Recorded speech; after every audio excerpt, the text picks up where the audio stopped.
International monetary fund. अब यहाँ पर ये जो सारे एग्जाम्स हैं सब में ये क्वेश्चन आ सकता है कि ये जो इंटरनेशनल मॉनेटरी फंड आरबीआई के जो गवर्नर हैं उर्जित पटेल, ध्यान रखना बेटा, उर्जित पटेल साहब को बनाया गया है एग्जीक्यूटिव डायरेक्टर।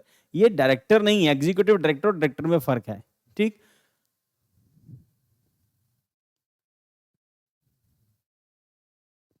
इरेजर नहीं आ रहा इसमें, चलो। एग्जीक्यूटिव डायरेक्टर आईएमएफ के 3 ईयर टर्म के लिए बनाया गया है। रिप्रेजेंट जिन कंट्रीज को रिप्रेजेंट करेंगे, India, Bangladesh, Sri Lanka and Bhutan, in countries को रिप्रेजेंट करेंगे। कहां पर? आईएमएफ हेडक्वार्टर जो वॉशिंगटन डीसी में है। आईएमएफ का हेडक्वार्टर वॉशिंगटन डीसी। प्रीलिम के लिए छोटे एग्जाम्स, एसएससी, बैंकिंग, उसमें ये काम आएगा। एंड आईएएस की प्रीलिम के लिए, पंजाब पीसीएस प्रीलिम के लिए काम आएगा। क्रिएशन क्या है? Establish in 1944 at Bretton Wood conference. Bretton Wood के बाद आगे चल के हम लोग देखते हैं डब्ल्यूटीओ बनता है। मेंबर्स करंटली 191 मेंबर्स हैं इसके अंदर। लेटेस्ट एंट्रेंट क्या है? लाइकनस्टीन, अक्टूबर 21, 2024।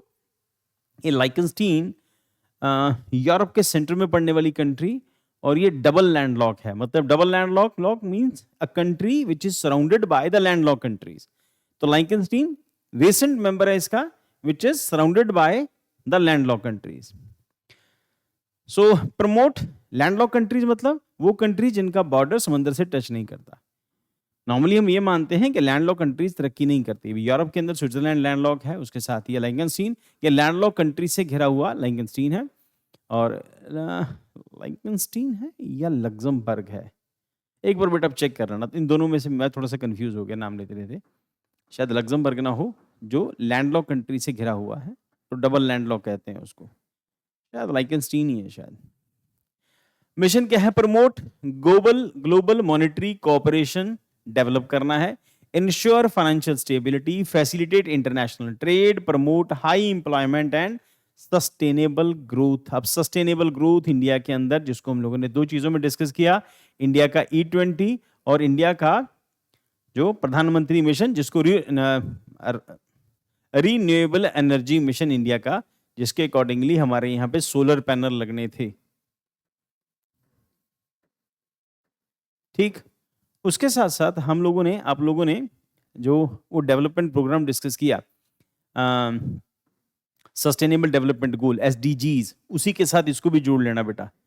सस्टेनेबल डेवलपमेंट गोल्स, इससे पहले मिलेनियम डेवलपमेंट गोल्स थे ये, अभी SDGs हैं। अभी ये खत्म हो गया, SDG चल रहा है। उसके अकॉर्डिंगली हम लोगों ने नमस्ते प्रोग्राम डिस्कस किया था प्रीवियस क्लास के अंदर, SDG का ही पार्ट है। Then reduce poverty world wide, ये भी SDG गोल का ही पार्ट है। इसके अकॉर्डिंगली हमने इसको डिस्कस किया हुआ है। ये सब काम कौन कर रहा है? इंटरनेशनल मॉनेटरी फंड की सुपरविजन में हो रहा है। फंक्शन क्या है? Acts as lender of the last resort during the balance of payment crisis. अगर बैलेंस ऑफ पेमेंट क्राइसिस आता है तो IMF ही उसको मैनेज करता है। Provides policy advice and financial assistance, often requires structural adjustment and reforms in from the borrowing nation. उधार देना, उधार लेना, ये सब काम यही करता है। अब इंपॉर्टेंट ये है कि किस बात से डिसाइड होता है किस कंट्री को कितना लोन मिलेगा, और कौन कितनी कंट्री कितना SDR रख सकती है, कितनी किस कंट्री की एबिलिटी है। ये सब कुछ डिफाइन होता है कोटा सिस्टम से। और कोटा सिस्टम है हर कंट्री की जैसे जैसे इकोनॉमी राइज करेगी वो IMF में कंट्रीब्यूट करेगा। जितना उसका कंट्रीब्यूशन ज्यादा होगा उस कंट्रीब्यूशन के बदले में उतना ही उसको लोन मिल सकता है, और या लोन मिल सकता है, या फिर ये कहो कि स्पेशल ड्राइंग राइट्स, जिसे पेपर गोल्ड भी कहते हैं, ये इशू होता है। पेपर गोल्ड मतलब ये कि आप ये समझो कि आपको एक इंटरनेशनल करेंसी मिल गई जिसमें आप लोन ले दे सकते हैं। तो SDRs हम लोग इकोनॉमी के अंदर बहुत डिटेल में इसको डिस्कस करते हैं, सिर्फ आप इतना ही समझो। SDR जो है एक स्पेशल किस्म का पेपर गोल्ड एक करेंसी है, और एक उस लिटरल फॉर्म में नहीं होती जिस फॉर्म में नोट होते हैं, बट SDRs हैं उस कंट्री को इशू किए जाते हैं जितना उसने कंट्रीब्यूट वहां ज्यादा किया। मतलब ये कि जितनी आपकी इनकम बढ़ेगी उसके अकॉर्डिंगली आपको IMF में कंट्रीब्यूट करना पड़ेगा। जितना आप IMF में कंट्रीब्यूट करेंगे उसके बदले में आपको उतना लोन मिल सकता है, या SDRs इशू हो सकते हैं, ठीक, जो आपकी कंट्री की डेवलपमेंट के लिए बाकी सब जगहों पर आप खर्च कर सकते हैं। सो गवर्नेंस स्ट्रक्चर IMF का क्या है? इसमें बोर्ड ऑफ डायरेक्टर्स होते हैं जिसमें हाईएस्ट डिसीजन मेकिंग बॉडी है, 1 governor plus 1 alternate governor from each member country usually finance minister होता है या फिर सेंट्रल बैंक का गवर्नर होता है। इंडिया का सेंट्रल बैंक होता है आरबीआई, पर आरबीआई के उर्जित पटेल साहब तो आरबीआई से रिजाइन कर चुके हैं। Decides on the quota revision, SDR allocation, new membership expulsion, किस किस को मेंबरशिप देनी है और किसको एक्सपेल करना है, बाहर किसको निकालना है।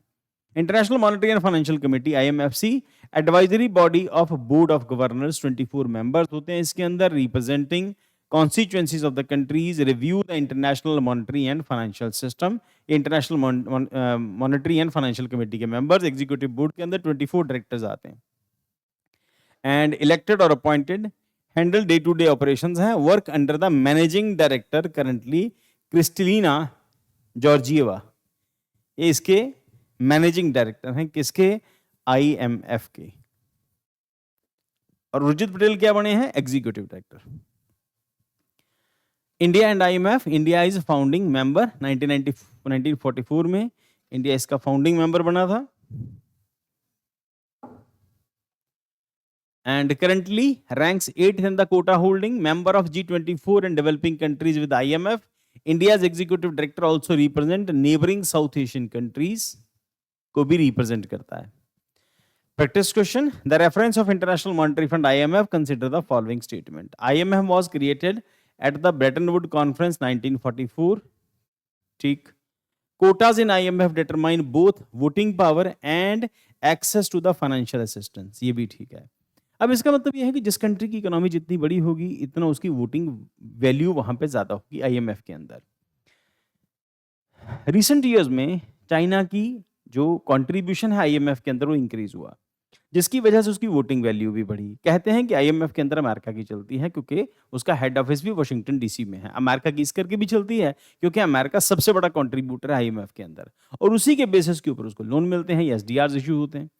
ठीक, तो वो किसी कंट्री के स्टेटस को रिप्रेजेंट करता है। जैसे जैसे बाकी कंट्रीज की साइज बढ़ेगा, इकोनॉमी का साइज बढ़ेगा, वैसे वैसे उनकी वोटिंग राइट्स हैं वो इंक्रीज होंगे, मतलब वोट की वैल्यू ज्यादा बढ़ेगी। ठीक, से उतनी ज्यादा होगी आईएमएफ के अंदर। सो इसका मतलब ये all IMF member states have equal voting rights नहीं होते इक्वल वोटिंग राइट। जैसे मैंने कहा जैसा इकोनॉमी का साइज होगा वैसे वोटिंग राइट होएगा, वो क्योंकि वैसा ही कंट्रीब्यूशन भी आपका वहां पे बढ़ेगा। नेक्स्ट,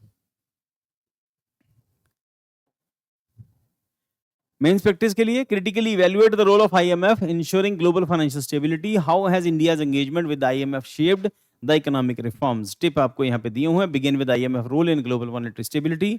बॉडी के अंदर क्या लिखेंगे, IMF positive contribution, financial assistance, SDR allocation, policy advice. Criticism के अंदर क्या करेंगे, कंडीशनैलिटीज लगाता है ये। Dominance of the developed nation, जिनका पार्टिसिपेशन ज्यादा है वो ज्यादा वोटिंग राइट रखते हैं। एंड उसके बाद डेट ट्रैप कंसर्न है, पैसे में लोन देके फंसा लिया जाता है, फिर उससे ब्याज चार्ज करते हैं, फिर उसके ऊपर फाइन लगते हैं। और India's experience IMF support during 1991 crisis के अंदर इंडिया को सपोर्ट मिला था। Influence of LPG reforms, liberalisation, privatisation, globalisation, present role in policy dialogue. Conclusion क्या है, emphasise IMF continued relevance but need to quota voting reforms reflect emerging economies like India.